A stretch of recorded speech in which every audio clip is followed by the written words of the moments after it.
Diz assim a palavra do Senhor em Neemias, capítulo 2. Sucedeu, pois, no mês de Nissan, no ano 20º do rei Artaxerxes, que estava posto vinho diante dele. E eu tomei o vinho e o dei ao rei. Porém, nunca antes estivera triste diante dele. E o rei me disse: Por que estás triste o teu rosto? Pois não está doente. Não é isso, senão tristeza de coração. Então temi muito, em grande maneira, e disse ao rei: Viva o rei para sempre. Como não estaria triste o meu rosto, estando a cidade, o lugar do sepulcro dos meus pais, assolada, e tendo sido consumidas suas portas a fogo? E o rei me disse: Que me pedes agora? Então orei ao Deus dos céus e disse ao rei: Se é do agrado do rei, o teu servo é aceito em tua presença, peço-te que me envies ajudar a cidade do sepulcro de meus pais, para que eu a edifique. Irmãos, tem algumas passagens, algumas coisas aqui que na vida de Neemias, né? Antes desse momento aqui que nós lemos, para você que não conhece a história, Neemias recebe a notícia que Jerusalém havia sido destruída, né? As portas estavam a fogo, os muros foram destruídos, e ele fica muito triste com essa notícia.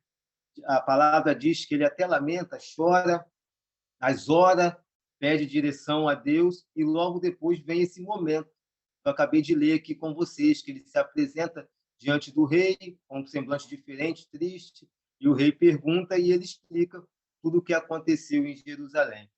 E dentro desse processo, eu vi Neemias aqui, pastor, com uma sabedoria que ele conseguiu mesclar o natural, que é as coisas que nós precisamos fazer, sem que apareça um anjo na nossa frente para falar, ó, faz isso, faz aquilo, e o espiritual, que foi orar e jejuar, buscar a Deus direção. E nós, como seres humanos, temos, às vezes, algumas falhas que a gente tende sempre a puxar para o extremo.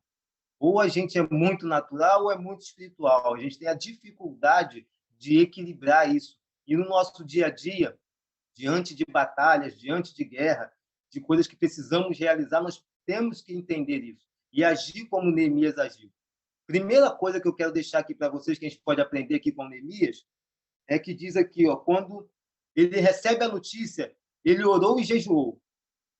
Primeira coisa, ele se lamentou, até chorou. Chorou, ficou triste, mas depois orou e jejuou. Quando o rei ele fala com o rei, que o rei dá a direção para ele, o que me pede? Ele, de novo, a palavra diz, e orei ao Deus dos céus. A gente precisa entender que Deus tem respostas para todos os nossos problemas. Fernandinho, Fernanda, seja o que for que você precisa, Deus tem resposta. Qualquer situação que estivermos atravessando, por mais difícil que possa parecer, Deus sempre tem uma resposta. A gente não pode esquecer de orar, que primeiro a gente quer colocar a nossa mão e resolver do nosso jeito, e não dá certo. Ora antes, porque em vez de botar a mão, você não ora e pede uma direção a Deus. O nosso impulso, como eu falei, o ser humano ele é extremo, né? Ou ele só ora, o ser humano gosta de extremidade, ou ele só ora e não age, ou ele só vai lá, age e esquece de orar. Não é por aí. Temos que mesclar. Primeiro ele orou, primeiro ele jejuou, para depois ir falar com o rei e dar a resposta que Deus queria. Segunda coisa que a gente pode aprender com Neemias, no versículo 6, depois que o rei fala com ele, que aprova ele, diz: Então me disse o rei, estando a rainha sentada junto a ele: Quando durará a tua viagem? Quando voltarás? Eu olhei isso daqui, inevitavelmente eu lembrei das contas. Tudo que a gente pensa, às vezes, né? A gente lembra das contas da igreja ultimamente, não tem como. O pastor dando datas. Ó, esse aqui é para hoje. Ó, essa é para essa semana. Ó, essa daqui é até o final do mês. Já viu lá, Jéssica? O pastor falando assim, temos que dar data. Fernandinho, você já deu uma data para abrir aí sua pizzaria? Já orou para Deus e já deu uma data? Às vezes, nossos processos precisam disso, para a gente poder ter uma data limite, para a gente poder agir, orar em cima daquilo ali. Entendeu? A igreja vai abrir esse ano, você precisa da pizzaria para receber os missionários. Você já falou isso para Deus? Já deu uma data? Senhor, precisa abrir isso logo, hein? que a igreja já está chegando esse ano. A gente tem que botar os nossos projetos, colocar uma data que a gente começa a agir, orar, jejuar em cima daquilo ali. A gente precisa entender isso. Você precisa saber o que quer. Ó, a terceira coisa que Neemias foi, ele orou a Deus e chegou. Ó, se parece bem, dei-me carta para os governadores da além do rio, para que me deem passagem até que chegue a Judá, como também a carta para Asaf, guarda do rei do jardim, para que me dê madeira para cobrir as portas do passo da casa, e para o muro da cidade, e para a casa em que eu houver de entrar. E o rei me deu segundo a boa mão de Deus sobre mim. Ele sabia o que queria.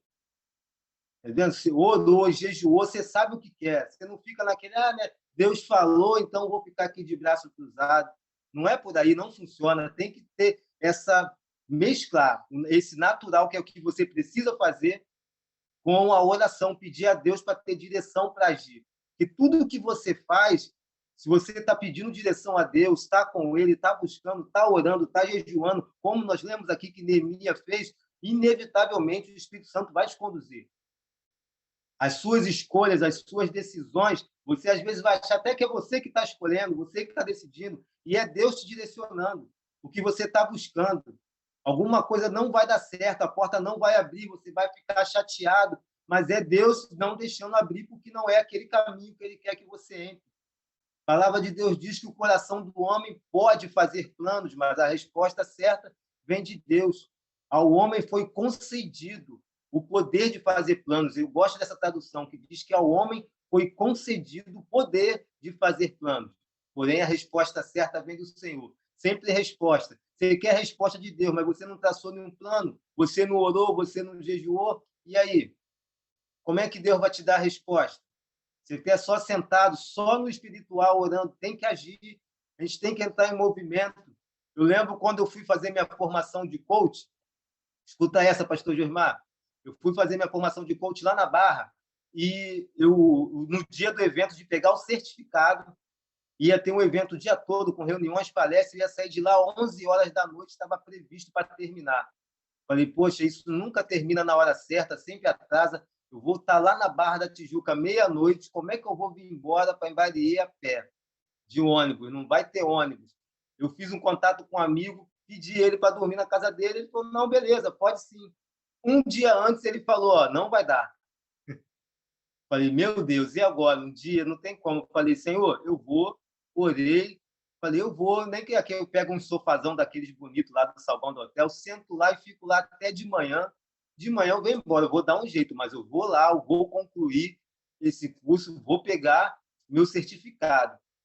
Gente, parece mentira, né? Quando é milagre é assim. Você conta, se quem não conhece de milagre acha que é mentira. No final do curso, lá, já com o certificado na mão, gente conversando, mais pessoas, um perguntando da onde o outro era, eu falei, poxa, eu sou de Caxias. Apareceu do meu lado, o cara falando, pô, você é de Caxias? Eu moro em Taquara. Falei, Taquara, perto de Imbariê? É. Falei, que isso, cara? Não brinca, pô, vou para lá, pô, tu tá a pé aí, não sei o quê, eu tô de carro, tô sozinho, você quer uma carona? Aí, Jéssica, escuta, ele perguntou, se eu te deixar ali no viaduto, depois do viaduto, naquela curvinha onde a van de vassoura sempre me deixa, Jéssica? Ele perguntou, se eu te deixar ali, tá bom para você? Falei, Deus é bom demais, Deus é bom demais. Mas você tem que orar, tem que jejuar e tem que ter coragem. Tem coisa que não vai aparecer um anjo na sua frente e falar, vai lá e faz. Você tem que ir fazer. Você escuta o pastor Paulo falando que entrou numa fila de banco sem dinheiro para pagar a conta. Nossa, que fé, eu queria que isso acontecesse comigo. Você tem coragem de ir lá para a fila sem dinheiro? Tem coragem de ir lá para a Barra da Tijuca para sair da meia-noite sem saber como vai vir embora? É isso, tem coisa que o anjo não vai aparecer, você vai ter que tomar essa decisão. Mas quando você está aqui igual Neemias, orando, jejuando, buscando direção de Deus, as portas se abrem e tudo vai dar certo, meu irmão. Ouça, fica com essa palavra, pega essa dica aqui, que isso é fenomenal. E Neemias, para me fechar aqui, era um cara focado no que ele queria. Ele tinha muito foco. Além de tudo isso daqui, quando Deus dava a direção, ele não parava. E lá na frente nós vamos ver que ele foi, Sanbalat e Tobia tentou chamar eles várias vezes e ele falou, não vou, porque eu estou focado em uma grande obra. Por 4 vezes ele recebeu o convite e ele não perdeu o foco. Então, recebe essa palavra, pega esses pontos, ore, jejue, seja focado, peça direção a Deus e, com certeza, a porta vai se abrir e o milagre vai chegar. Deus abençoe a todos, em nome de Jesus.